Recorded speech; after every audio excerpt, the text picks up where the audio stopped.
Bonjour à tous, je m'appelle Anne-Charlotte Jimenez et je serai votre facilitatrice tout au long de la formation. J'ai rencontré les fondateurs de Pyramid Learning il y a un peu plus de 3 ans maintenant et je les aide à développer leurs ressources en français. À côté de cela, je suis gestionnaire de programme au département développement international de l'Université d'Oxford. Je travaille sur les impacts de la pauvreté sur le développement d'enfants issus de 60 communautés réparties en Éthiopie, en Inde, au Pérou et au Vietnam. Au nom de Pyramid Learning, je tiens à vous souhaiter la bienvenue sur la formation. Nous sommes ravis de vous accompagner dans votre apprentissage du MIDI Pro. Et je souhaite profiter de cette vidéo pour vous donner un aperçu de la plateforme que nous allons utiliser pendant toute la durée de la formation, vous montrer comment elle fonctionne et vous donner quelques conseils pour une expérience de e-learning réussie. Mais tout d'abord, la chose la plus importante, si vous avez des questions à quelque moment que ce soit de la formation, n'hésitez surtout pas à me contacter. Je serai disponible pendant les 4 semaines à venir pour y répondre sur la plateforme ou par email à l'adresse acjimenez.pro@gmail.com. Voilà donc ce à quoi ressemble le cours. Lorsque vous vous connectez, vous verrez un écran comme celui-là. Tout d'abord, à gauche de l'écran, il y a un texte de présentation générale de la formation et à l'intérieur, un lien de téléchargement pour le guide du MIDI Pro. Je vous encourage fortement à le télécharger si vous souhaitez passer l'examen de certification MIDI Pro.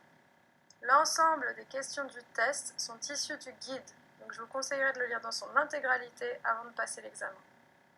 Même si vous ne souhaitez pas passer l'examen, le guide sera une référence très utile pour la méthodologie MIDI Pro une fois que vous aurez terminé la formation et que vous souhaiterez l'appliquer à vos contextes professionnels propres. Ici, vous pouvez voir les modules de la semaine 1, de la semaine 2, de la semaine 3 et enfin de la semaine 4. Et ici, le classement. Si vous cliquez sur le lien, vous accéderez aux informations de classement pour les participants de la formation. Il y a des points de score.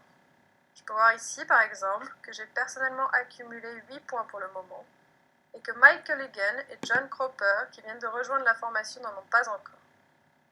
Cette section permet donc de voir où en sont chacun des participants. Un élément un peu compétitif donc, pour amener un côté ludique à l'expérience d'apprentissage.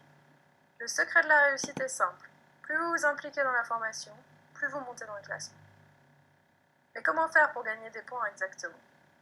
Votre score augmentera en fonction de votre participation aux activités du cours. Vous pourrez voir ici que j'ai pour l'instant 8 points sur 14 dans le niveau accueil et introduction de la semaine 1. Si nous entrons dans le niveau, vous verrez que comme chaque niveau du cours, il contient des vidéos, des modules d'apprentissage en ligne et des activités de lecture. Vous gagnerez des points en accédant au contenu, en regardant les vidéos, en lisant le guide ou en complétant les modules, mais aussi en commentant et en participant aux conversations sur le cours.